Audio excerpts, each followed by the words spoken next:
Folks, it's time now for the Tom Lacey Sports Show on Hometown Radio, WIRY. And here's your host, Tom Lacey. This is going to be a great show, I promise. I got to get my... I should know that. Okay. First of all, our guest, all the way from...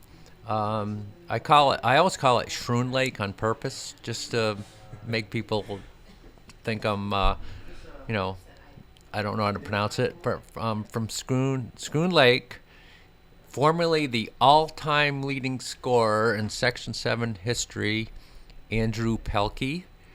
And our other guest is now, presently, he beat Andrew's record, and we'll be talking about that. Trevor Harris from Crown Point, who is still in school, who's going to be adding to his all-time record. And he is the all-time leading scorer, and he's from Crown Point. And we're going to have a nice conversation with both of them. I'm going to ask them how, when they took their shot, did they know it was in, or did they have to take another shot, and so on. So, Andrew, why don't you go first? Give a little background of yourself. All right, let's see here. Funny enough, I am originally from Crown Point, New York. I grew up there for most of my childhood, and then moved out to Schroon Lake. Attended a private school out there called Mountainside Christian Academy until I transferred to Schroon Lake Central. Mm-hmm. I transferred in 8th grade, and then played 3 sports, and I really enjoyed basketball. I played it, all through high school and through middle school and 8th grade and 9th grade, 10th grade, and 11th and 12th grade, and played a lot of AAU, and so I loved the game. I loved everything about the game. I played for a long time, even played a little bit after high school for 2 years, and really enjoyed that. But now I'm graduated this past spring from Clark Summit University, and now I'm just working for my parents at the Caesar's Pizzeria in Schroon Lake, so I'm still around locally. I've been there before, by the way. It's a great place. Do you like it? Oh, yeah. What's your favorite? Pizza, or you get the Italian dinners? I get the pizza. Yeah. Yeah. Well, I probably made it for you. Possibly. Could be. Possibly. Yeah, so I work there, and then I have another daytime job that I work, and so. Okay. So yeah, good. Just kind of chilling out. Trevor, give a little background. So actually, I was born here, right in Plattsburgh. Grew up in Crown Point my whole entire life. When I was younger, played t-ball, soccer, basketball. My main sport was actually soccer when I was a little kid. Got injured, and then after that, kind of just fell in love with basketball. When I was in 6th grade, I played on our varsity summer league team. So that kind of just being with the older guys, sure, kind of inspired me to just pursue basketball. And let's go back to Andrew. Andrew, why basketball? I mean, I have that as a question, but why? I know it's a tough question, but I mean, our family motto was the sport that's in season is our favorite sport, because we played 3 sports. I really enjoyed soccer. I really enjoyed basketball and also baseball. But growing up, I honestly played a lot more baseball. And throughout high school, baseball is just not as popular. Just up here in the north, it's hard to play just because of the weather and stuff. You know what? But I heard you were an excellent player. I really did. Yeah, I played out in Indiana. I played NAIA ball out there for 2 years. I played there my freshman and sophomore year. Made it to nationals out there in the NCAA league. Unbelievable. That's great. It was great. An amazing experience, something I never regret. But I think, your question asking is, why basketball? And I think, good answer. I think it was just my favorite sport. It's what I enjoyed. It's what I, put a lot of time and effort into. And so I felt, in my sophomore year at college, I just felt like I I would regret it if I didn't play, and I thought about it and prayed about it and took some time and talked to, people I love and care about, and just trying to lead me in the right direction, and then just kind of, through situations, I was like, I want to play basketball, and so that's why I transferred out, looking for a place to play, so I just played a little bit of D3 ball down in Pennsylvania, and I loved it. It was a great time, don't regret anything, and so I just really enjoyed that. So that's kind of why I wanted to play, Trevor, same question? So when I was in, 4th to 5th grade, I grew about a foot in a year, so I wish. everyone was telling me, I gotta pursue basketball, play basketball, and just watching NBA games, watching Steph Curry, watching LeBron, just kind of made me want to be like those guys. I like the way basketball's played, very fast paced, you can score a lot of points. It's just exciting to watch, exciting to play. That's pretty much it. That's pretty much why basketball. Okay. I'm going to ask you, Trevor, first. When you beat Andrew's record, okay, you knew you were, 1 or 2 points away? I think I was 1 point away. Okay. And you're thinking, did you know that you needed a basket? Or? Yeah, so pretty much what happened, we played Indian Lake, and the plan was we wanted, Andrew to be there for it. So I was going to hit it in Seton Catholic this Tuesday, but the game was actually tighter than expected. We went into the fourth quarter up by 12, I think. And so I got subbed out, and they ended up coming back within 7 or 5 points, and then I just had to get put back in the game, secure the win, and just took the ball, dribbled on the court, step back three, made it. Step back three, yeah, wow. Yeah. That's yeah. I think I ended up having 47 points. Oh that my night. gosh. Andrew, when you broke Dan Munson's, do you remember the shot? I remember the plays. I wasn't sure. I try not to think about it. Of course. And I think I needed 25 for that game. And so I remember, try not to think about it, but then again, you run the numbers through your head. And so I had the plays where I thought I got it. I remember I got fouled. It was an M1. We were going on a run, and it was the third quarter.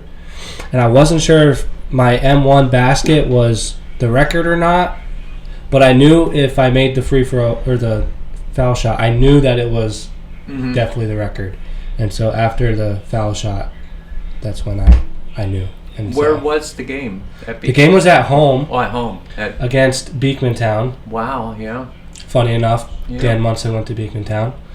And so, and he was there.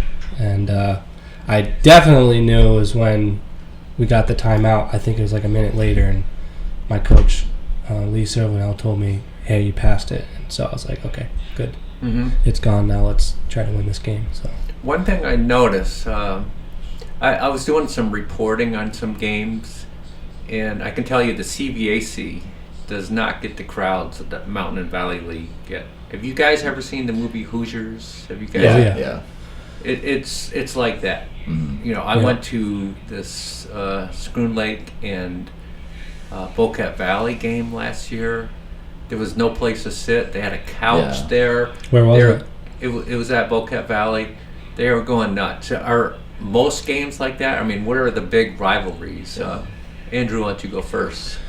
What games really packed the place? Probably my early high school years. It was definitely Crown Point. We draw some crowds. We always played before break in Schroon Lake, and then played after break down there in Crown Point. And so those always brought a lot of crowds. Willsboro brought a lot of crowds. There at home and in Willsboro. I'm trying to think what else. We played some teams down south towards Glens Falls. Okay. That brought some good crowds. Of course. Fort Edward, and down in there.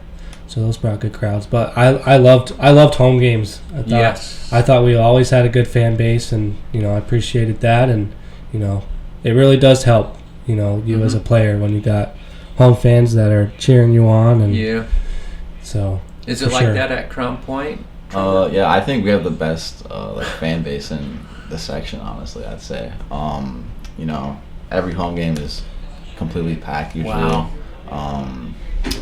The semifinal games, it's crazy. Actually, my my freshman year, we went 19-1, and the semifinal going in against Boquete, they were gonna have people move into our auditorium and watch the game on a screen because they thought there was gonna be too many people there, not enough seats. So it's crazy. So always semifinal games, they played at Crown Point. It's just completely packed. Boquete, when Screen Lake comes down, it's always a packed gym.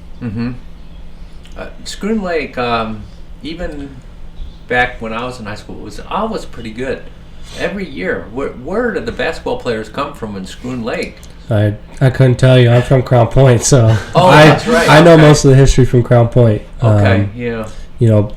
My two uncles, who one still lives in Crown Point, and then my father, they all played, and I know they won many sections there in Crown Point, and so most of my understanding comes more so from Crown Point rather than Scroon Lake, but I know they've always been a long time rivalry, and Scroon Lake had that small gym for a long time. Yeah. And so that was those games were tough, and my dad always talks about that, just how back then the courts were so stinking small, and Crown Point was really the only one with a full size court at the time, and so he always talks about that. But I think it starts with playing when you're young, playing when you're moldable, when you're young, learning to use both hands and learning the instincts of the game, learning, IQ and all those things. It comes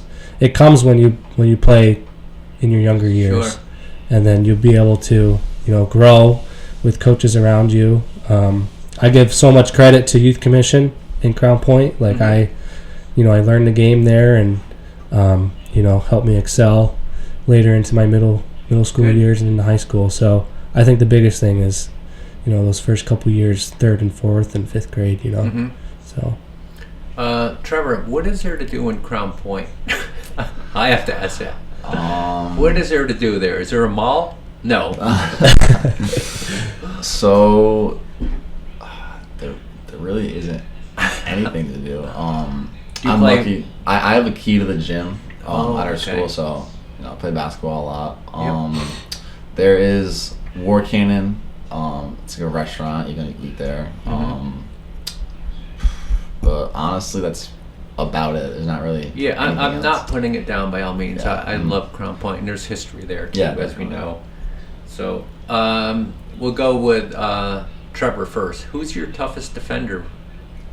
Who's been your toughest defender throughout the years? All right, this guy's guarding me tonight. What do I do differently?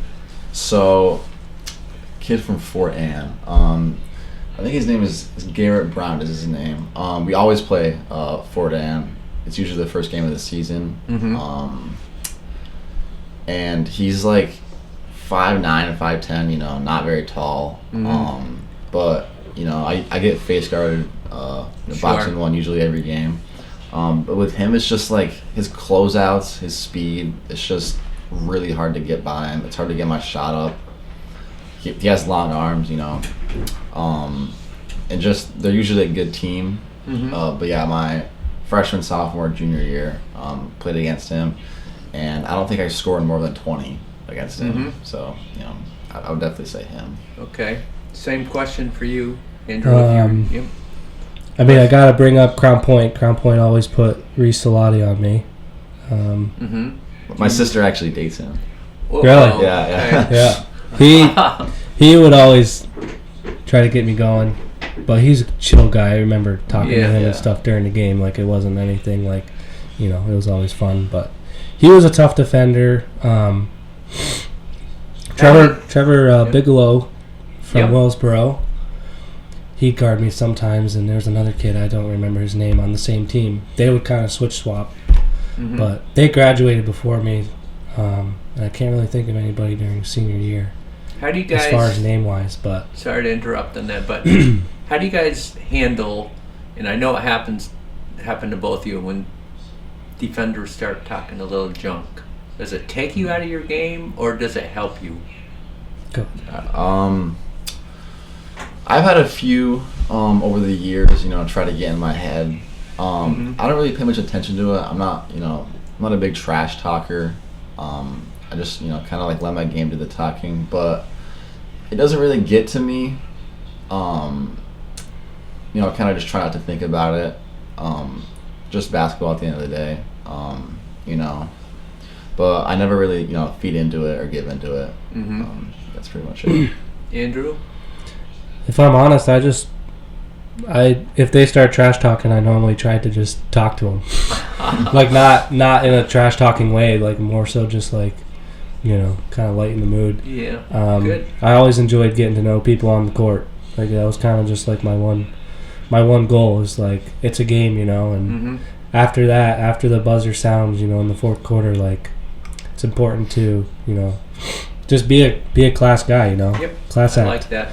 And that was, my main focus, and I think most of that comes with, my responsibility as a Christian is just to be respectful and hold good values and be a good person, and that's something that I try to really, try to do, as be that role model. I'm the oldest brother. It's also brings on a lot of responsibility, and if I got into trash talking and celebrating and all that crap, my dad would probably wring my shirt and take me out of the game. I like that. So I just tried to always, be that respectful person. But I did like when people trash talk, because then the only way to make them be quiet is just keep playing harder. And so I think more so it gave me more fuel. Find different ways to be successful. Doesn't necessarily need to be scoring. Here's the question I didn't prepare you guys for. Okay. 1-on-1 up to 21. Oh my God. Okay. Trevor versus Andrew, and I know you're both humble. Up to 21. What's the score going to be? We'll start with Trevor. To put you on the spot, and I thought I'd throw that one at you guys. Unfortunately, we never played against each other. Yeah. Well, just saying that you did one day. At your prime, Andrew. Oh boy. So you don't even have to answer. Yeah. Honestly, it could go either way. I mean, okay, I like that answer. Same way. Who goes on a run first? There you go. If one of us is hitting shots from the outside, I think the game's over. Okay, here's the other one. Either you against Logan Bush. You know Logan, right? I know Logan Bush, yeah. We'll start with Trevor. 1-on-1. To 21. 21. You better win. He's listening, by the way. He's listening? Yes, he is. I have much respect for Logan. But are you talking about in our prime or right now? Prime. I'd say I would take the win because I'm taller, a lot taller than him, like half a foot taller. He is quick. He guarded me in the sectional championship, held me to 18 points. But I would take myself. It would definitely be a close game because he is a tough tough player. He's quick, quick on his feet. He can shoot a little bit. But yeah, I would say I'd take myself. Logan, if you're listening, are you shaking your head? I'm wondering. Andrew, if you played against Logan, if you remember him, you in your prime, against him in his prime, which I thought he was tough. Last year he was, especially in that. I know if he's listening, I know he's thinking of that sectional soccer game when I think he was in 8th grade, and I remember we were, bigger and stronger, and I think we got our way a little bit, but I purposely realized this kid's going to be good. He's in 8th grade, and getting around a lot of seniors, and he had a lot of heart, and I was definitely like, this kid's going to be good. In a basketball game, I don't know. I think I would try to make him shoot a lot and not drive because he is fast, and Yep. He's very athletic. I think it could go either way, but if I kept him from scoring around the basket, I probably could win. But if he started getting around me, I wouldn't have a shot. Who do we got here on the phone? State your name, please. Who do we got? Hey, it's Coach Hughes from Crown Point. Hi, Coach? I haven't heard from you in ages. I know, good to hear from you. Haven't seen you in a while, but thanks for having me on. Yeah. What do you have for either of these two guys here? Trevor, Andrew, good morning, guys. How we doing? What's up, Coach? How's it going? Going well.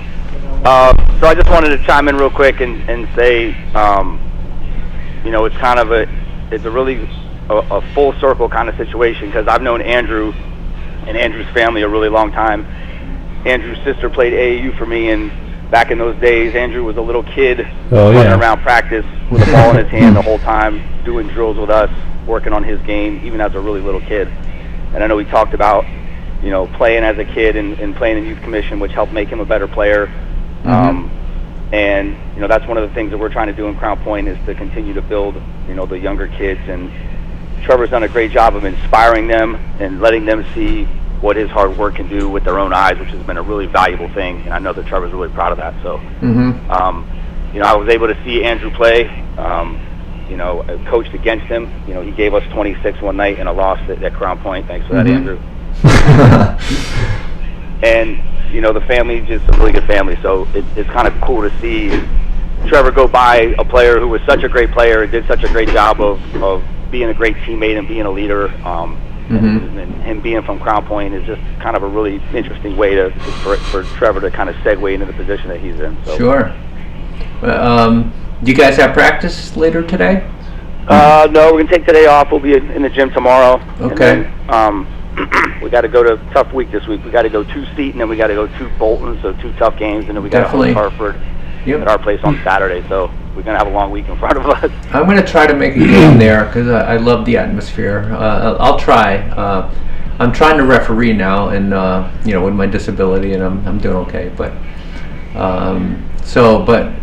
thank you so much for calling. I've always had respect for you. You're an outstanding coach, and it's going to be very. We don't know who's going to win the Mountain and Valley League, do we? There's some tough teams. So there are indeed. We've been fortunate. The last 3 years we've had really good teams and had a lot of experience. And this year has been a little bit different. Trevor will tell you. It's kind of a rebuild. We lose 4 starters and 5 of our top 6 guys. But Trevor has done a tremendous job of being a leader, and we're very fortunate to be where we are. We've taken a couple early season losses, but they're out of league, and that's kind of important, is to play up in your schedule, we feel, and we want to try to best prepare ourselves for sectionals. If we get that opportunity. And I can't say enough about how proud I am of Trevor. It's cliche, I know, but he's a hardworking kid. He's had great support from his family, and like I said, he's done. One of the things that I'm most proud of is the way that he has carried himself and just inspired the younger players, his teammates, but particularly the younger kids in the school. So it's been really cool to be able to kind of get that exposure and to get so many eyes on us. And Trevor's never said a word about it the whole time. That's just great. a humble kid and just a hard-working kid and just a coach's dream, which I know Andrew was the same way. So there's no coincidence that these kinds of players are the ones that get to these milestones. Okay, Coach. Good luck the rest of the way. I'm hoping to come to Crown Point if there's room in there for for me, because you guys packed the place. So, okay, you take care. Let us know, and we're in Seton on Tuesday, so if you get a chance, maybe come over and check us out. Yeah, I will. Okay. All right. Well, I appreciate that. Again, Andrew, good to hear from you. Trevor. All right, I'll see you at practice. All right. Thanks, buddy. Thanks, Coach. Take care. Thanks, Tom. I appreciate it. All right. Bye. Okay, I got some more questions to go here. And I have to always ask this question, because as we know, it's not just basketball. It's studies too. And I hate to put you guys on the spot, but we'll start with Trevor. Your favorite teacher ever, from first grade right to 12th? And I know, I know you had many, Mhm. but Yeah. there might be one that really had an There's impact one. on you. I gotta go with my guy, Mr. Thielen. He's my Okay. history teacher. Just I don't know, he's a sports fan. Talk about sports with him all the time. And I do actually I do enjoy history class. It's my favorite subject. He's a really easy guy to like. So yeah, Okay. I would definitely say him. Same question, Andrew. I have many.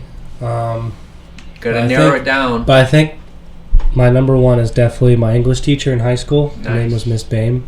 Her class was hard, Mhm. but she somehow taught with a way about her just to get stuff done and Sure. keep working. And honestly, just I wasn't a good writer. I wasn't a good reader. Growing up and even going into high school, and her just teaching me like different sorts of writing methods and just being able to read, outside of class and all those things like really helped me out. And she loved all of us as people and not just as people coming to class. Mhm. And I think that's something that's really important coming from a teacher. And I could email her for a reference today. I could go inside the school and say hi, and it'd be the same, Yeah. the same teacher that I had in high school. And she's had all my brothers as well, and my sister. And so That's so nice. she's a very special person, and I appreciate her, and just being a teacher, but also being beyond that Okay. relationally. And so Trevor, biggest influences or inspirations in your life, and obviously, parents too count. But is there anyone, or other than your? Well, no, you can count your parents. Yeah. My dad, big inspiration. Mhm. I still look up to him to this day. But basketball wise, I grew up Zach Spalding from my school. Scored 1,000 points. Grew up watching Dylan Trombley, Oh yeah. Colin Hustis. Yeah, my grandpa's also an inspiration to me. Yeah, that's pretty much it. Same question, Andrew. Definitely my father. He's my role model. He's somebody that I want to emulate every single day. He's a great father, a great grandfather now. Just a great man of God, and I appreciate the high standards that he sets for him as a husband and as a father. He's grown through his years, as anybody, as a husband and father would, and I appreciate his hard work and always bringing things back to the Lord. And then also my grandfather, who is also, my other grandfather, my dad's side's from Saranac, and he's an amazing role model as well. He actually lives here in Plattsburgh. And then my other grandfather on my mother's side, he is a pastor at Crown Point Bible Church, has been for over 20 years now. And Wow. He played at Crown Point. He was a great lefty pitcher. He had a lot of junk, and it's where I get my left-handed abilities from. But he is somebody that I look up to as a pastor and as a grandfather, and showed me a lot, gave me a lot of wisdom, how to be a good person, how to be a great man, and definitely somebody else I look up to. Good. I love doing this all the time. And it's word association, whatever comes to your head first. Okay. And we're gonna start. Okay. Let's see. I'm sorry. That was. I'll find it again. Okay. But again, talk about each of your 1,000 point. Do you remember it? Yeah. I was 50 points away. We were playing against Lake Placid. Don't and tell me you scored 50. I scored 50. Yeah. Oh my yeah. gosh. Yeah, I was not. No one was expecting to hit it. The news crew, they were like, "We're probably gonna come to Keene." But it was just one of those nights where the basket was just 3 times as big, At every shot I shot, I felt like it was going in. I think it was 32 at halftime. My team did a really good job just giving me the ball in the second half to secure it. We ended up winning the game by about 50. So it was definitely good overall win for us, and just good milestone to hit it. 50 points against Placid at home. Unbelievable. Same question. 1,000 points. I don't remember how much I needed. I remember.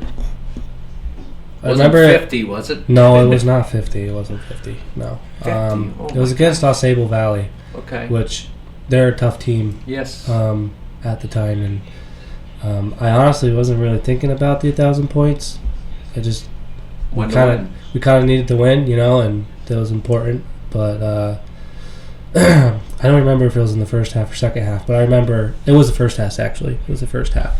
Mm-hmm. I wasn't making free throw or my foul shots, and I was struggling at the line. And I remember trying to gather myself and calm down. It's something that you've been working hard at.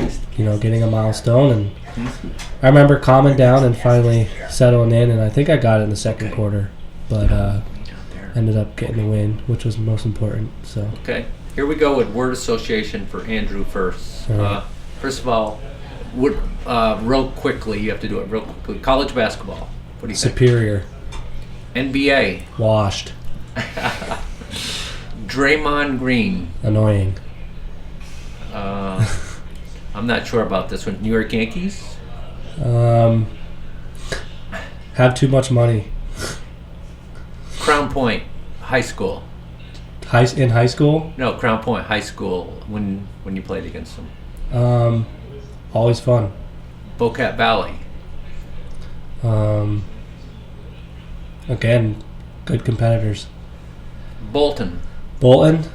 That's a tough one. Definitely also a home away from home. We merged with them, so. Let's see. Lee Silvernail. My guy. Mm-hmm. He is a good guy. And, okay, that's it for that one. And I'm going to Trevor. Dan Munson. Tough. Mm-hmm. Andrew Pelkey. Bucket. Cooper Allen. Football. Coach Hughes. Go. Okay, nice. Lee Silvernail. Smart. Mm-hmm. Logan Bush. Quick. Kobe Bryant. Killer. And I'm not sure if you're a Yankee fan, but I got to say it. Aaron Judge.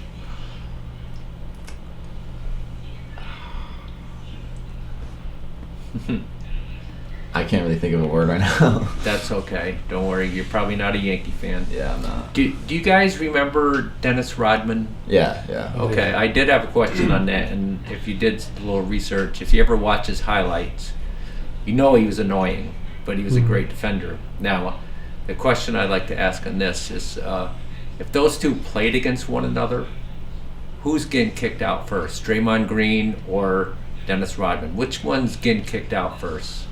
Because they're both, I'm going to say the word, knuckleheads. I think Dennis Rodman's not Dennis Rodman. I think Draymond Green's getting kicked out. Okay. I think you're right on that. What do you think? It's a hard one because they're so similar. I think, honestly, Dennis Rodman would, I think he'd get triggered quickly. Draymond is very annoying. They would, probably guard each other. They're both power forwards. Mm-hmm. It's a really good question, but I would say Dennis would. I think Draymond Green would take it more seriously. You think so? I think is Rodman would get under his skin so bad that Draymond would flip. That's just what I thought.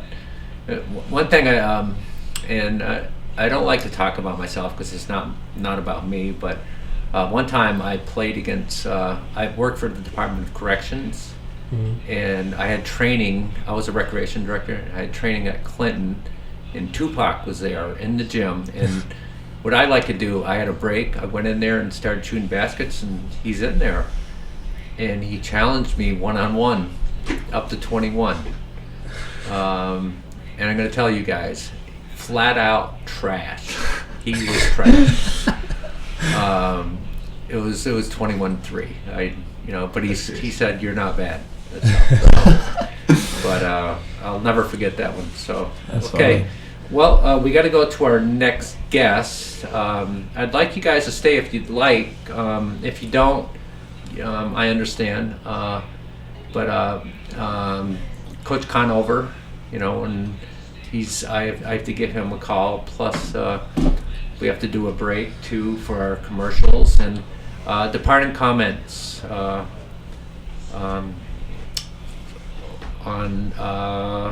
okay. Let's see, Trevor, departing comment. I just want to, thank you for having me. I had a lot of fun. I liked all the questions. I appreciate it very much. I'd like to do this again sometime if you want to. Okay. All right. Yeah. Definitely. Yeah, I had a lot of fun. Thanks for inviting me and Andrew. I appreciate it. Also, thank you for that really nice. You sent me a text when I got in that accident, and I was in rough shape. I was unconscious, and the person asked me what my name was, and I was unconscious, and I came out of it, and I said Larry Bird, and she asked again. I said Larry Bird. Time to call the ambulance. So, Andrew, departing comments. Well, it was nice to meet you. Nice to meet you too. Don't think I've ever formally met you before. I'm glad I did too. Both of you guys are great. Thank you. Appreciate that. And then Trevor, I'm proud of him, and of course, thank you. I'm hoping he gets 2,000. He should. Really? Yeah, I should. Wow. But I just appreciate you guys having me on. It was a pleasure. Okay. I loved the questions, and it was a great time. And I'm definitely going to be listening on the app for sure in the future. So. The shows can be heard on. They're taped and they're on YouTube under Tom Lacey Sports Shows. So you guys, if you want to stay, you can stay. If not, I understand. But Trevor might want to stay because he might be getting something later on. But it's up to you guys. Okay, so we're gonna take a break. Thank you very much, Tom. Thank you. Okay, thank you guys. All right, we're going to call Cameron Conover, the former assistant coach at Plattsburgh State, and we're calling him right now. I'm going to give his phone number out to everyone. No, I'm just kidding. Good morning, Coach Conover. Sorry about the delay. We had two excellent guests, and it's too bad you didn't get a chance to talk to Trevor, because I think New Paltz is looking at him too. So, but sounds like a really good player. No, I caught the tail end of it. Sounds like a really good player. Yeah, 6'3", so he had some games of 50. Okay, that's impressive. Yeah. Here are some of the questions. Do you miss Plattsburgh and coaching with Coach Tom Curl? Oh, I mean, I certainly miss Tom Curl a great deal. He's a big part of my life. I have really fond memories of Plattsburgh, but I'm in a really great place now. So I mean, Oneon's a special place, and I've known family right now, and so I mean, I have fond memories. I don't know if I really, I'm happy where I'm at. But I said, do I miss Tom Curl and the fun we had? Absolutely, we had a blast. Mm-hmm. At Plattsburgh, do you remember two of the most exciting games that you were involved in as an assistant? A lot of games. I was there 11 years, man. I know it. I think Tom forgets. He thinks it's 10 sometimes. It was 11. So it was a lot of games, a lot of wins, a lot of NCAA tournaments.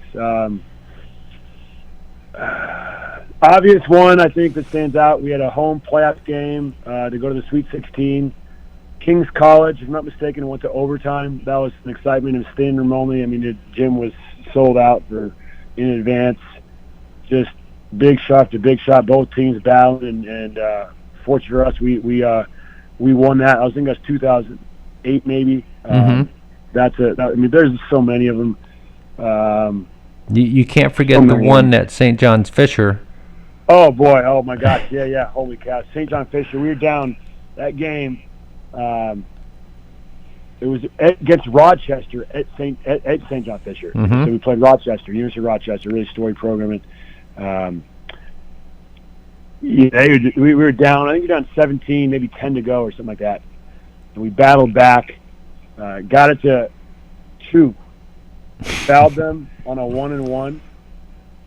Fouled them. They shot a 1-and-1 with 5 seconds to go, and they missed the front end. I think Kylan Hunt got the rebound, passed to Anthony Williams. Anthony took one dribble over half court in front of our bench, basically, and shot a long. People should know all the time. Shot a long. It was 2007, so he probably a 40-footer, 45-footer through the net. We win, storm the court. It was amazing. It was amazing, and something about that I remember. Mike Neer's the coach there, legend coach. Oh yeah. And our women's coach went to Rochester, and she used to get this magazine, the annual alumni magazine, and this little article about their season that year. And Mike Neer's in there courting, and that was the toughest defeat of his career. So it was so on the other flip end, it was a really great win for us, and something you'll never forget. We had another one. We beat Middlebury. Oh, down 22 on the road at Middlebury. Really done a really good program. Down 22 in the second half and came back and beat them. Wow. Somehow, some way, I don't know how we did it, but we had some really good players. And Tom got them going, and we it was it's really fun. There's so many wins, man. I know. The wins are a lot of fun. I can tell you. I had Rochester at when I refereed a couple times, and I'm not afraid to admit this, but Coach Neer's not on my Christmas card list. He's not listening. I'm not worried about it. So, okay, here's a tough one for you, really tough one, and I know you're going to back out, but rank and order these 3 guys: Anthony Williams, Chris Gibbs-Smith, and John Patron. All right. You were prepared for that question. Yeah, okay. Well, I'll tell you that they're all really, really good. They're all really, really good. Okay. Ranking, you're crazy. You know these. I'll tell you this much. They're not listening right now, but they'll get wind of it. I'll tell you that much. They would get wind, and they would all call me. They're all really good. I mean, they're all studs. All right. Different. They have different. Chris Gibbs-Smith is a pro, right? 6'6", was a guard, but a pro. He played for us for a handful of years, and could do everything. Anthony Williams is appropriately named Big Shot. He makes big shots and is a flat-out winner, and 3-time Player of the Year in the league. Yeah, he's a winner. He doesn't know what it's like to lose in the SUNYAC playoffs. 3 for 3. He had 3 years and went 9-0 in the SUNYAC playoffs and went to 3 NCAA tournaments. And John Patron, I think he's also 2-time Player of the Year, and just as a bully, you can't guard him. So You're I right. heard earlier you talking about one-on-one. By the way, have you ever lost to anybody one-on-one? Coach Curl put a donut on me once. Okay, yeah. You never played me either. I'm gonna guess 15-3 Tom Lacey over Cameron Conover. Yeah, right. All right. So I especially I don't do it much anymore now. But I used to always play one-on-one against the players, always, and I'll find a way to win. I'll find a way. I'll make up. All right. I'll make up the rules, and I beat them all. One player actually beat me, and his name is John Patriot. Okay. I tried everything to, because they don't call. I'm allowed to foul. I'm allowed to push. All right. But he's the one guy that he's a bully. But they're all true players, man. They're really, really good players. There's some talent, man, that we had at Plattsburgh for sure. Holy cow! When you were on the road recruiting, which person would you take responsibility for your best recruit ever? I know you did. What guy did you get more or less on your own? And I know Tom would come in after. I think that it's hard to say on your own because I know. Well, here's why. It was never. It was was a team effort. I did as each year went on. Was I on the road a lot more? For sure, Coach Curl. But it's always a team effort. I mean, there might be a guy that I did all the preliminary work, and he might have been made sure that guy got to campus. And I'm not going to answer always how they got to campus. So I mean, and not only that, but I mean, Curl is so great that there's guys that he recruited that he would say I recruited. He's like, you take credit for all these guys. He was so humble. Both you guys are humble. But heard him like, there's guys that I didn't even coach at Plattsburgh that he said, you helped me recruit those guys. So I don't know. We recruited some really good players. I mean, I don't. There was never like, I got this guy on my own. I mean, I guess the thing that when I recruited, like obviously I knew the players that Coach Curl liked to coach, but I recruited as if it was my program. And that certainly was Coach Curl's program. But I wanted to win. I mean, I wanted to win just as bad as Coach Curl, and I won the best guys. And I wasn't afraid to go after guys that. I mean, here's a kid that Chris Reeves is a really good player for us. And I got at him early, and guys said, don't waste your time. You never get that kid. And I certainly didn't listen, and I didn't back off, and somehow we got that kid. So that was just more my approach, and and Curl trusts me. If there's a kid that I said, hey, this guy's gonna help us, he's like, all right, get him. Tell me what I need to do, and I said, he's coming to campus, in May. That's a lot of when our kids showed up in May, and I'd be ready to talk to him then. But it was always a team effort. And I've taken that even to my time now. Like now, I certainly go on the road. I was on the road last night, but I have some young assistants that they go on the road a lot, and I trust them. I said, go get us, and they're recruiting guys, and they're doing some of the same stuff to me. Sure. I still go on the road more than Coach Curl did now, but I was having a conversation with a friend of mine in California, and he said, "Do you see why Coach Curl maybe didn't always go on the road?" I'm like, yeah, because you had me, and I know the field now. So now you have good assistants. You better rely on them, and you're really appreciative that they're going to go after it, and or they're going to get on the road and get after it for us. So, and I got a handful of guys on the road right now as we speak. So, recruiting's a huge part of the job, especially as an assistant coach. One thing that Coach Curl was probably the best at of his recruiting, and you inherit some of it too, is he believes in second chances and even sometimes third chances. A lot of coaches won't take second chances, but he gave people second chances, and I know you know that. So that's what made him a good coach. And when they'd get on campus, he'd take care of business, and you would too. So I think that was his strength. It's one of his many strengths. But the thing I'll tell you is, and that's certainly what I learned from Coach Curl. One of the things is. So not only just second chance, but it's Coach Curl won, right? So much, right? We had so much success at Plattsburgh, and you can't. But I think the thing that people don't really always understand, especially from the outside looking in, it's as much as he wanted to win, it was so much more than winning. Like he wanted to win, but it wasn't like he's so the guys had second chances. It was when we talk to players, and even now when I talk to, I talk to guys every day about second chances right now, and guys who want to, especially it's more of it's a way more popular transfer era now. But the conversation was always academics. Sure. Yep. 18 to 24-year-olds will say 25. They're so fixated on basketball. I was the same way. It's hard for them to realize like basketball is awesome. It's gonna be it's just been a huge part of your life, and some guys it'll stay a huge part of your life because you love basketball, and some guys make a career of basketball, like myself coaching basketball. But basketball should enhance your education. So we were always talking about, and I learned that so these guys that need a second or third chance, the conversation was, how much do you really care about your education? Do you want a degree? Because a lot of the guys that need second chances, that education, all the things they're going to learn, not just in the classroom, but that degree, the skills they're going to learn by playing college basketball for Coach Curl or for me here, that's going to help them in their life after that. Without a doubt.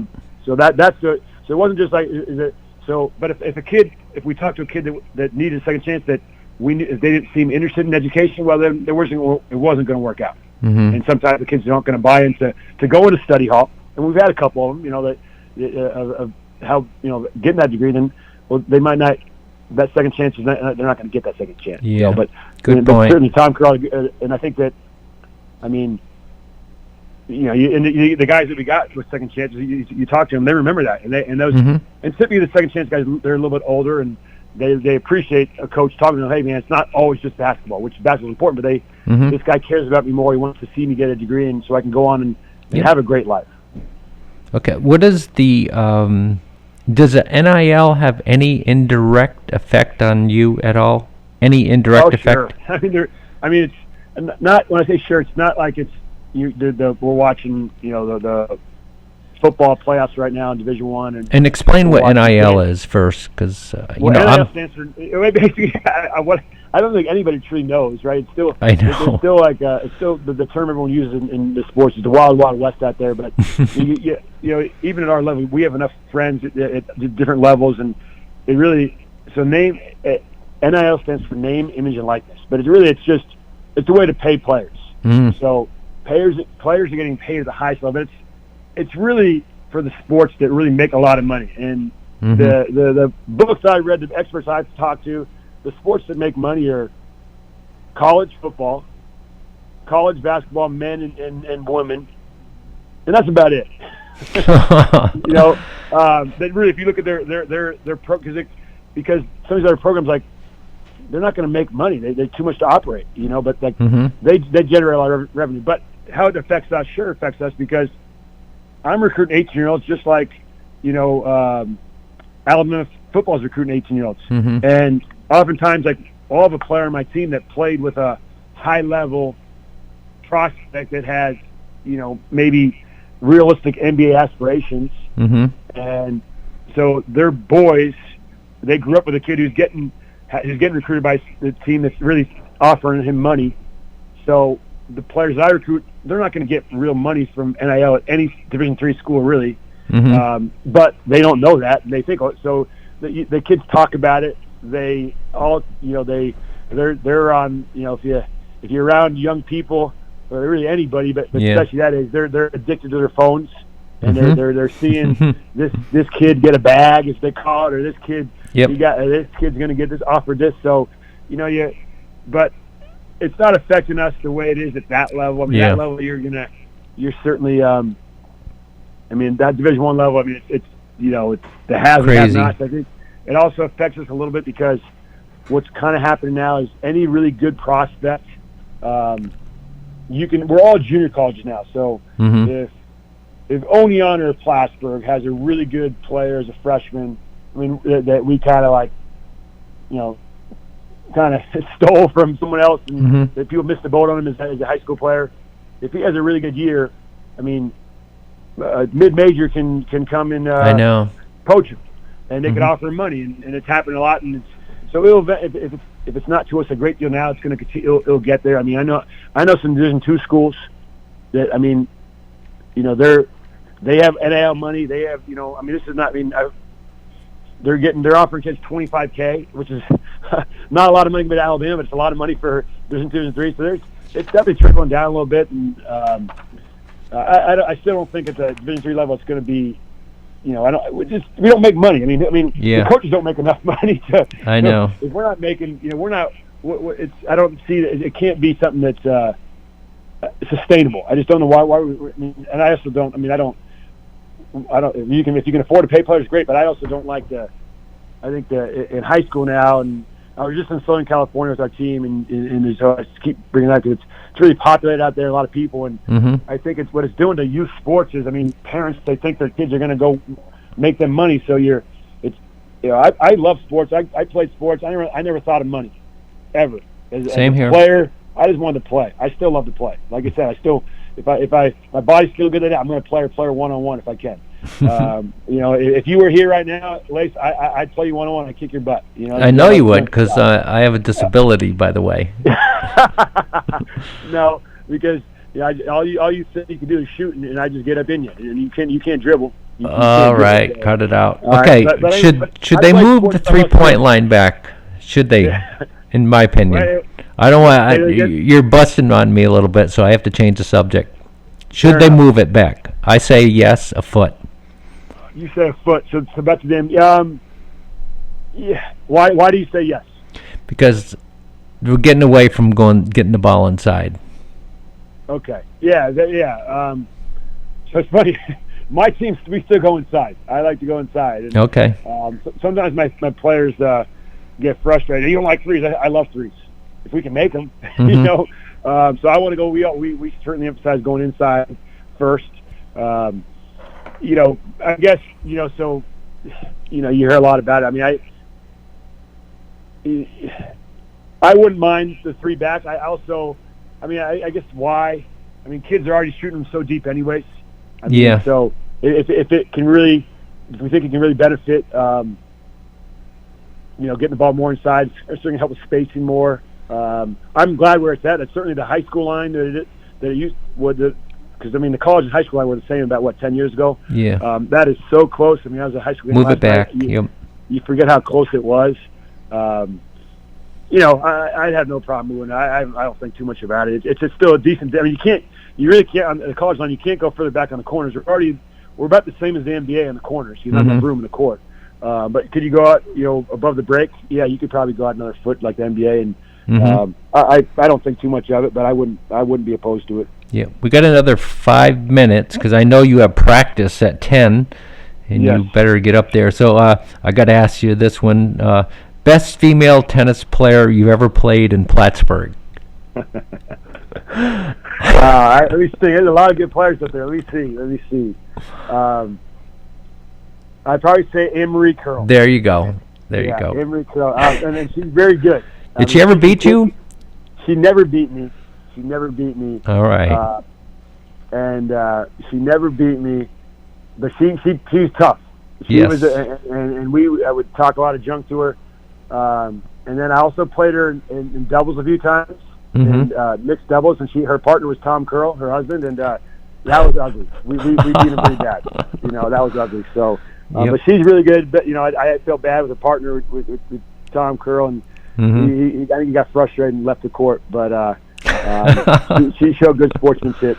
She always does. But yeah, she's tough. Man. She's a very good. sweetheart She's too. probably better now. Now they're living Yeah. life down in Florida. She probably could beat me now. She's down there playing every day, and I haven't played a lot of tennis, but Okay. I don't have any good competition. But hopefully I can get to see her soon, and we'll play and see how much she's improved. And Okay. yeah. I'm going to finish with just with two things, and then you can go practice. And can you show your players the picket fence during practice today? We'll see. The practice No, is done. I'm always open to changing it a little bit, and You know I'm we'll kidding. see. Yeah, I know you're kidding. Okay. I'm going to do your biggest inspiration in your entire life. Ooh.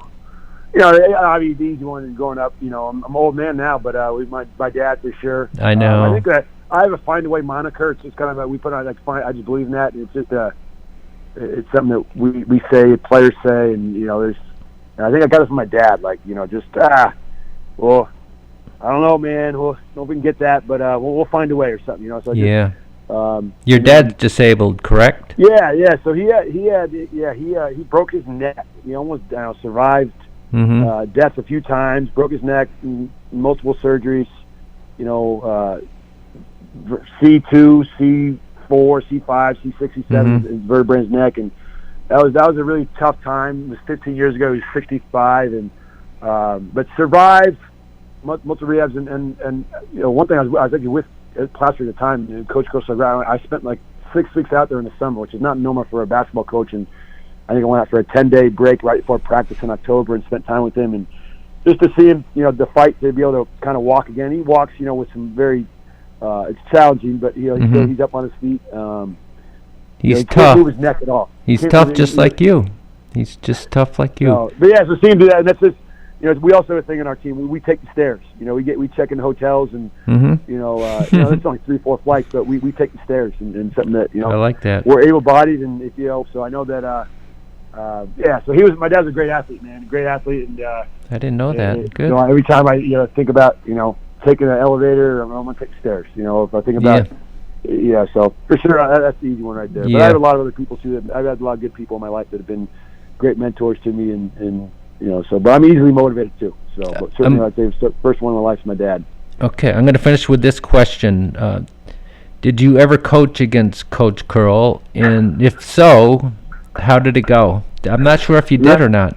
Yeah, When you're at Oneonta, people don't know that Cameron Conover, is a head coach at Oneonta State, which is a very successful school. He's always in the hunt every year. Yeah, we certainly made us a good. We're good. We're good. We're still climbing, but we've been really good. We've got some really good teams here. We've trying to get to Plattsburgh's level. What we had, what Tom had. I think he went to. I was when he went to 7 NCAA tournaments. I think he went to 9 total. He did wonderful things. But yeah, so we coached against each other a couple times. So. And he's the best, right? And he got those teams. They were always up. Yep. That first year out. So, no, it was my second year at Oneonta. My first year at Oneonta, we had some really good success. We actually made the playoffs.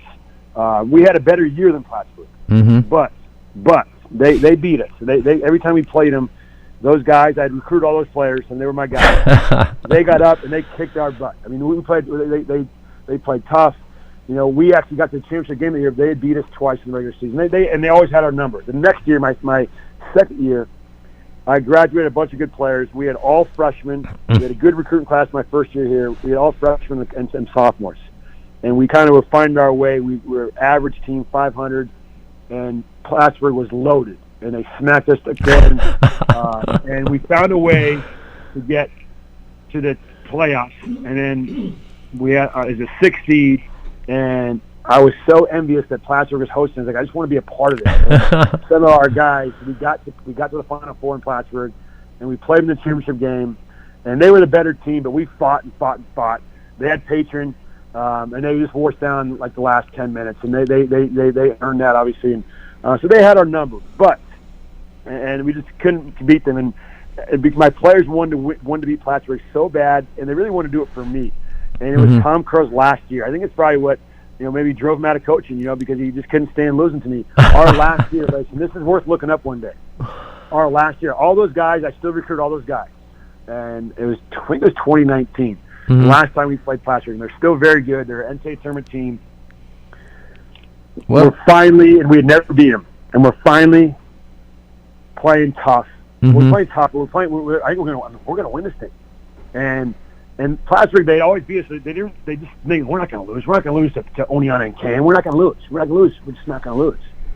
And defeat set in. And there's 2 minutes to go.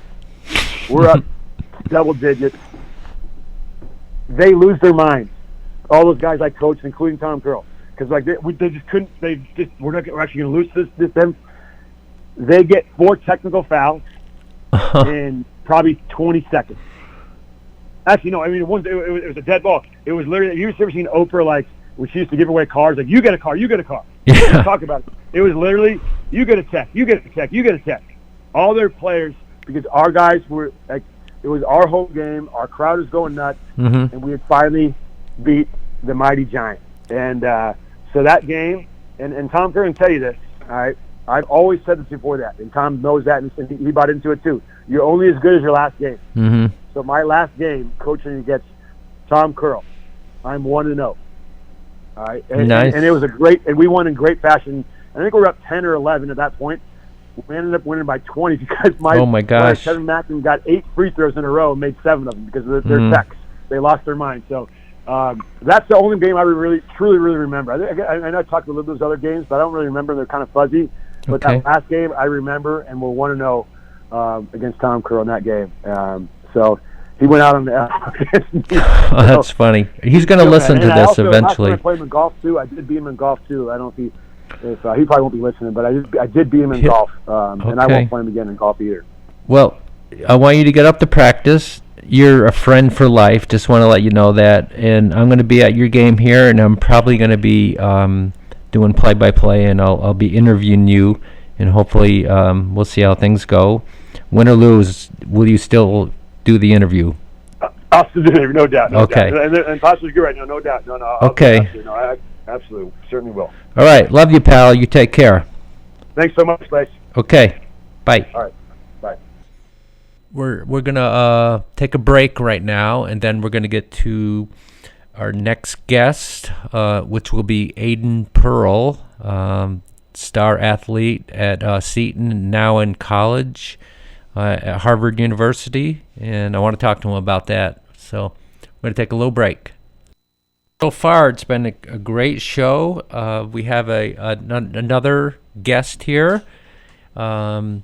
And his name is Aiden Pearl. You guys might remember him from Seton Catholic, just a star athlete. I watched him a few times, and I don't know if you guys all know this, but he had 1,000 rebounds and 1,000 points, and that doesn't happen too often. I know in the past they didn't keep track of rebounds. I'm sure there were others, but there's no doubt that he was just, so hard working out there, and I have nothing but respect for him, and I think after this conversation, I think you guys will even like him even more. So, okay, here we go. Give me your some of your background right now. Yeah. So I've lived in Plattsburgh my whole life. Went to Seton, played soccer, basketball, and track all through middle and high school, and just had a fun time doing it. Mm-hmm. Tell me about Harvard University. Have you thought about playing sports there? I walked onto the rugby team, which has been fun. Thought about playing soccer, basketball in a club or walking on, but yeah, I've been playing rugby, and that's been really fun there. So. Did you play football? No, I never played football. Soccer kind of translates, but it's an entirely new game, and I'm having fun learning it. Mm-hmm. Okay. Here's some of your stats. You had 1,224 points, 1,188 rebounds, 57 double-doubles, and state record total rebounds, section champion, regional finalists, and just phenomenal. It really is. And I've always, when I saw you play, you're such a class act. And who was your toughest defender in high school? I saw some people trying to really. Yeah, there were some tough teams to go against, and usually it wasn't the star players that were the toughest. It was really just the big guys that could throw me around the court, make me feel their presence. So one of those guys, Maddox Rice from Boquete Valley. Oh yes, he was a big guy. He defended me quite a bit, and yeah, the big guys who threw me around, they were tough. Usually the little guys or the skinnier ones I could get around, but those big bulky guys just gave me trouble. Okay, I have to ask you who your favorite teacher is at Seton. Oh, this is a tough I question. know it is tough. There's so many. I think 5 pop to mind right now. But strictly going off teaching, have to say Miss Maston. She was my math teacher in middle school and high school, and was just a really great teacher. But got to throw some other names up there too. Miss Forbes, Dr. G, Mr. Briggs, Mr. Bilo, all great teachers. I like that. Yeah. I'm going to do word association right away. Okay. Coach Dubé. Team first. I love that. Coach Baker. Grumpy but great. Miss Forbes. Great. Okay. Yale. Who? Yale University. Who? Okay. I ended up getting it. Steph Curry. Threes. Okay. You probably don't know this person. Peyton Parliament. Oh, I know her. Nate, her brother. Me and him played soccer for a while together. Okay. She's a great athlete. You know Peyton too, Yeah, right? yeah. Because I'm doing the top 15 athletes, boys and girls after, which I'd like you to stay if you can, sure. and just make some comments, because you played against most of them. How did you choose Harvard? What other schools were there? I was looking at Notre Dame. That was kind of my top one. Michigan was in there, Yale, and then ultimately just got into Harvard and spent a while kind of thinking about it, what I wanted, and it just ultimately was the right fit. So, what do you want? It just has a lot of opportunity, being surrounded by so many really talented people. I think, and anywhere on a team, in any community, if you're around really great people, it drives you to do better. And so it's just been great being in that environment. Okay, talk about Coach Converse. Coach Converse he's the best. He's hard on you when he needs to be, but he's just overall the most supportive person. He's always there. Even when we're having tough years, he's just like believes in us fully. He's always there helping us get better. When things weren't going well, he'd come into the gym, help me out, help get me better. And he's just so supportive, and like lives Seton basketball. So. You know what I notice about him all the time? Best out of bounds plays. Oh yeah. Always scores on him. Yeah, all the time. It was an expectation. Yes. Let's see who your biggest local influences. I'd have to say a ton of people from Seton who came before me. Tom Murray was one. Foster Ovius, Neil Yang, just basketball wise, and then other just academic and influences, both the Moore brothers, who were well older than me, but both great influences. Nick Palma as well. I played sports with him for a year, and just great guys all around.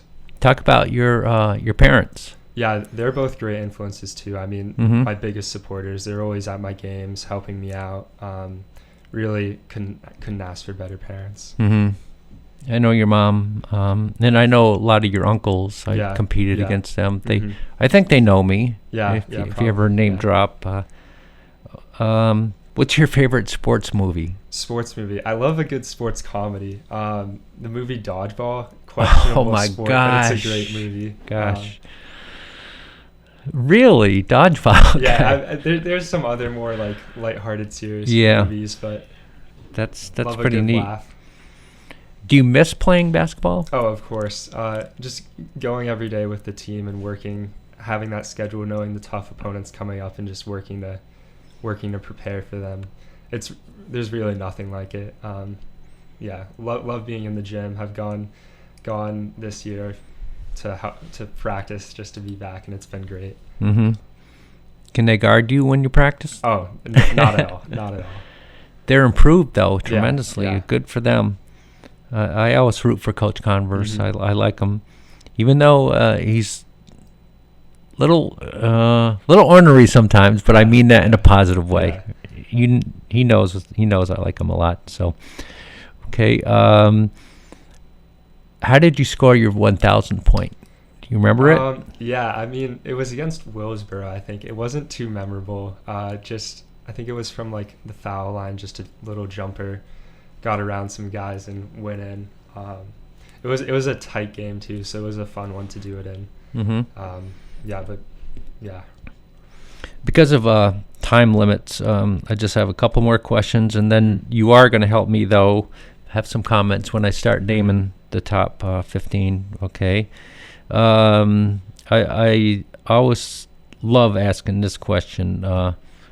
Caitlin Clark or Paige Beckers? Oh, Caitlin Clark. I'm a huge Caitlin Clark. Right. I like that answer. She's number 22, which was my number. Watched her a lot last year. One time was in the same hotel as her and was trying to track her down for a photo, but didn't work out. Aiden Pearl versus Caitlin Clark, 1-on-1 up to 21. What's the score going to be? 21-20 Aiden. Wow. I'll say it's tight. I like that. I like it. And LeBron or Michael? I'm going to say Michael. I like that too. And let's see. Let's finish with. You talked about Coach Converse, and I'm glad that you did. And your assistant coaches are, they're such great influences as well. And I do like Miss Forbes. You know, I mean, Seton is an outstanding school. It really is. And in your opinion, and this is a coaching question, and I did ask it, should they move the 3-point line back? I don't know that I made a 3 ever in my career. Really? So Okay. I'm all for moving it back, make it harder for them. Okay. Yeah. And who's going to win if you watch an NFL, who's going to win MVP? MVP. I'm not a huge NFL guy. Okay. But, no big deal. I can't throw up a name. MVP of the Olympics, Summer Olympics. MVP all time, probably Michael Phelps has to be. Okay. I like that. All right. This guy right here, Aiden Pearl, as I said, flat out class act, always has been. We're going to definitely, I'd like to get him back every year and see how he's progressing at Harvard and how he's doing in rugby. And you like rugby, right? Yeah, it's a fun game. Okay. So any departing comments you want to make before we get to... Not really. Thank you for having me. It's been great. Yeah. I wish we could have had you longer, but this has been a really long show. Mm-hmm. And honestly, you are just a flat out... thank you. You know, great guy to have on, and I appreciate it very much. Okay, we're going to go now with our... our top 15 athletes, and this is chosen from Wiry, and we've talked to coaches, we talked to referees, we talked to fans, and also from my own observations. And eventually each of those players will get a plaque at their sports banquet. So we're going to start with the boys first. We're going to start with 15, number 15. And Aiden, if you ever participated against these guys, make some quick comments on them. Okay. You have to go with a Shazy soccer player, and we're going to go with, at number 15, Landon Dupree. And then at 14, and people don't think of this sport too much, is wrestling, and it's Jack Brown, and he's at Beekmantown. Number 13, and this debatable. He could even be moved up higher, but there's so many great athletes. So it's Danny Hartman, and he played football, hoop, and baseball. Number 12, Liam Nobles. He is indoor track at Saranac. Then we're going to go at number 11 to a Mountain Valley League, a couple Mountain Valley League players, and we can't forget about them. I know the list is dominated by CVAC because I didn't really get a chance, and a lot of people didn't get a chance to see Mountain Valley League. But we're going to go with Van Morelli, who was a hoop, soccer, and baseball. He's a great competitor. Played against him. Really? A lot, and yeah, he's fun to play against. Do you know him? Yeah, I played summer soccer with him 1 year. He's a great guy and a great athlete. Nice. Also, number 10, Peter Robgent from Keene. And both those guys were from Keene, by the way. And then number 9, and this guy has so much heart, and that's why he's on the list. It's not he's talented, but heart goes a long way, and I'm going with Colton Castine from Northeast Clinton. Did you play against him? Yeah, I must have. We played them a few times. Did he foul you? Probably, yeah.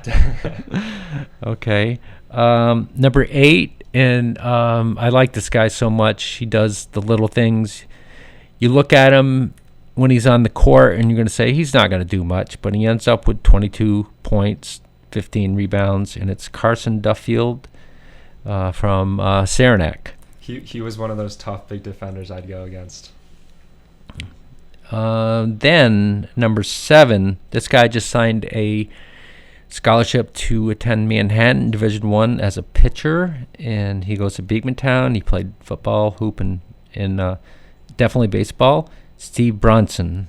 And did you compete against him? I don't know that we did, but okay. Beekmantown's a great squad. So. Number 6 is this guy just dominated swimming, and swimming doesn't get a lot of publicity around here, but he never lost, and his name is Alex Paris, and he goes to El Sable.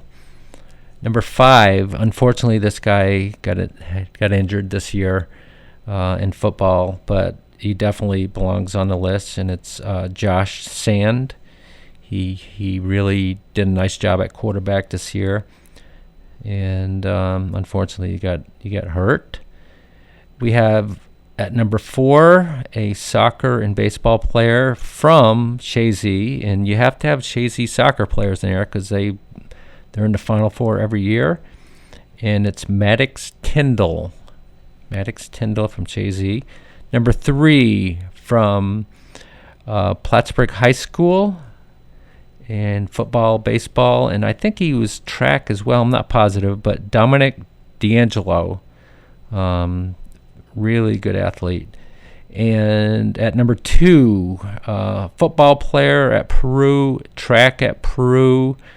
His name is Sawyer Schlitt, and he had an injury in football. He didn't play the whole year this year, but he's definitely deserving at number 2. Number 1, I had to have a tie because I couldn't figure out which one it was, but they're both number 1. And at number 1 for the best athlete in 2024 in Section 7 for boys, the first one is Cooper Allen from Mariah, football and basketball. And the other is Trevor Harris, who we just had on the show, soccer and the all-time leading scorer in Section 7 history. So congratulations to those guys from Wiry. And did you play against Trevor? Many times, yeah. Harris is one player, great guy as well. Very, very fun to play against, and just a great person off the court as well. That's so nice to say. Did you play against Cooper Allen? I don't think so. Okay. All right, we're going to get to the girls now. And at number 15 is another sport that doesn't get a lot of publicity is gymnastics. And she also participated in track at Plattsburgh High School, Grace Wilmot. And then at tie at number 15, because I couldn't figure out which one, or we all couldn't figure out one, is according to one of the referees that refereed wrestling, she was the second best wrestler, which wrestles against boys. Her name is Adeline, it's either Coppin or Capin. She was involved in wrestling. And as you know, as a wrestler, it's a tough sport. And she was the second best, and she's a female. You got to give her credit. At number 14, soccer and hockey, Caitlin McCormick. And number 12, hoop volleyball, and I'm not sure if she plays another sport, but it's Essence Gorham. Essence Gorham from Plattsburgh High School. And then I did miss number 13, I'm sorry, and it's Eve Liberty from Saranac, track, soccer, and I'm not sure if she plays another sport. At number 11, we have Sophie Miller, who played soccer, plays basketball, and I believe was Section 7 champion in tennis. So number 10, Natalie Bettinelli. I know she played basketball, and I'm pretty sure she plays other sports as well. Number 9, again, Plattsburgh High School volleyball, which doesn't get a lot of publicity. Well, yeah, it does. But I'm going with the MVP, Sadie Walker. So congratulations to her. And then we're going to Addie Moore at number 8. She goes to Ticonderoga, basketball, soccer. Number 7 is Reese Dupree. She plays basketball and soccer. And I did miss someone tied with number 14. Let's go back to that. And that's Bella Berry. She's tied with number 14, and she is a tennis player and an excellent defender in basketball. So I'm sorry about getting over that one. Again, we have Reese Dupree at number 7. Let's see, at number 6, Division I future soccer player at Binghamton, Grace McCaslin. She plays everything, faster than anything. At number 5, Alexis Mascarenhas. She goes to Mariah, basketball, soccer, and I have a feeling she plays a spring sport as well.